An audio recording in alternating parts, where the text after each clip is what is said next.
Do we want to play some D&D? Absolutely. All right. So I'm going to go ahead and I'm going to introduce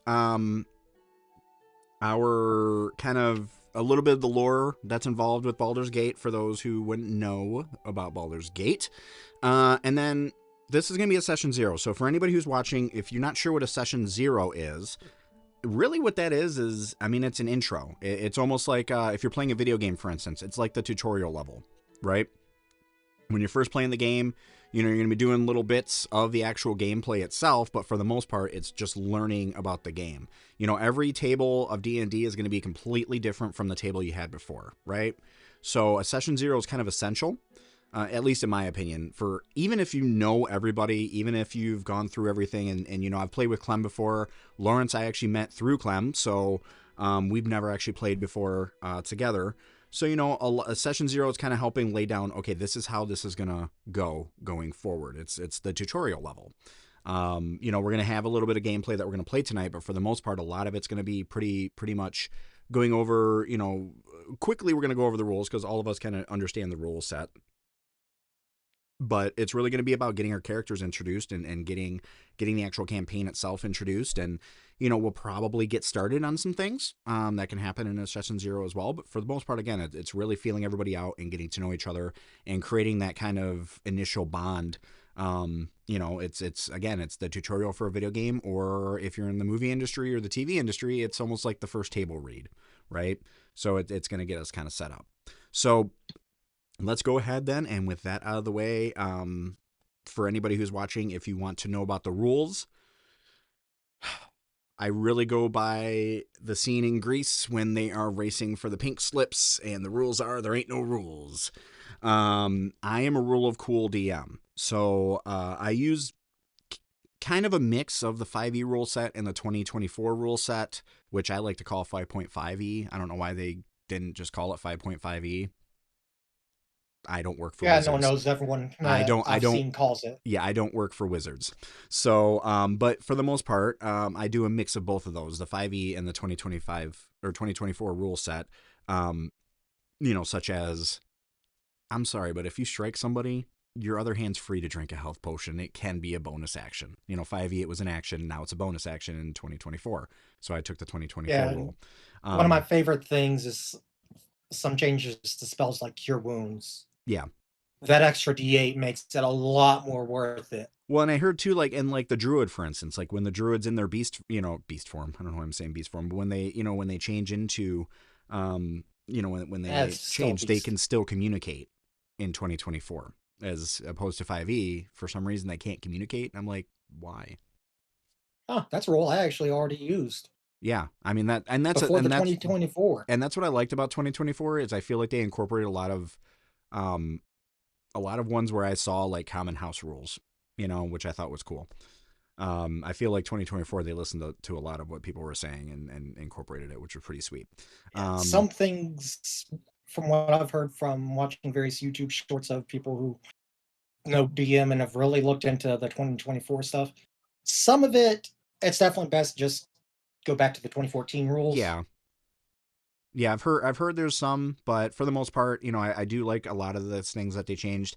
Surprise is a little annoying, but I got the logic behind it, so I did accept the new surprise rule where instead of it just being a free turn. I've always heard mention of it, but never any specifics on the actual change to it. Yeah, so basically what it is instead of it being pretty much a free turn, now it's everybody still rolls initiative. It's just that the people who are surprised roll at disadvantage. Okay. Because that does make sense. Because, like, I'm sorry, but if I'm a hardened soldier, even if you surprise me, I'm still probably going to react pretty quick, right? So even though I'm surprised, I may have a little bit of a disadvantage, but I might still be able to pull that out, as opposed to it just by default, I'm just stuck there. I don't apply that if somebody's sleeping. And again, this is the rule of cool thing. If you surprise somebody while they're sleeping, yeah, I'm going to let you get the first shot. I don't care how trained you are. If you're asleep, somebody's going to be able to strike you. That's just how it works. But anyway, so that's a little bit I feel like you kind of have to be given a free turn on that one. Exactly. So that's kind of how the rules are going to go. I'm not going to go over the rules too much in the session 0 because, again, I'm a rule of cool kind of person. So I'm going to probably determine the rule as it's coming up. throughout. But, just for sake of argument, it's going to be a modified 5e/2024 rule set that we're going to be working within directly. And everything's going to be a D20 roll at some point or another, I'm sure. And that's how I determine my rules as well is, Clem, you were there for that when I did that, where somebody cast message and then they also cast detect thoughts. And we used them at the same time. And then I kind of had like some modified like charisma throws that they were trying to convince somebody to come out of like this darkness they were in their head. And it was a whole thing. But I created a mechanic that still made sense and still utilized dice rolls and everything, but it had nothing to do with actual rules. So that's kind of how I am as a dungeon master. For me, it's going to be the story. That's going to be the most important thing that we're going to be getting through. And since we've already created our characters, let's go ahead and jump into it. For those who have already played Baldur's Gate 3, a lot of what we know from this campaign is going to be known already, for us at least as our as the actual players.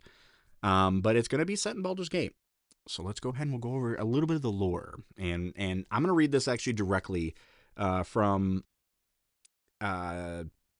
Descended to Avernus, which has a lot of cool info on Baldur's Gate, because Descended to Avernus is the prequel to Baldur's Gate 3, the official one. So we're going to go ahead and read that. So even the most hardened adventurers watch their steps in Baldur's Gate, where lives hold prices in copper and greed proves deadlier than dragon fire. Baldur's Gate has a reputation for being a rough place, where crime and opportunity, well, they walk hand in hand, and where anything can be bought, sold, or seized at sword point. If something can be given a price, it's for sale somewhere in Baldur's Gate. Drugs and poisons sit on shelves alongside trinkets and remedies. Trade goods from Chult, mechanical wonders from Neverwinter, tomes of magic from Kalimshan, and the most believable counterfeits of each can all be found in the city's stalls.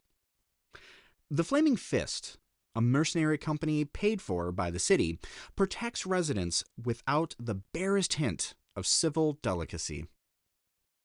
Kind of sounding a little familiar. The Watch, the guardian force of the wealthy upper city, exists only to serve the patriarchs, the city's detached upper class. Meanwhile, crime flourishes under the control of the Guild, which oversees almost every organized criminal act, from dockside gambling rings to blackmail at patriarch garden parties. Either under the Guild's auspices, I don't know if that's the real word, but that's okay, I'm reading it, or in defiance of them.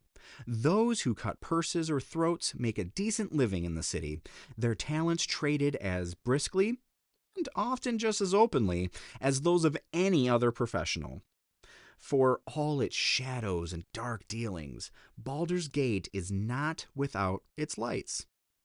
Some residents earnestly seek to make the city a safer place by banding together to make their own sort of imperfect but effective justice.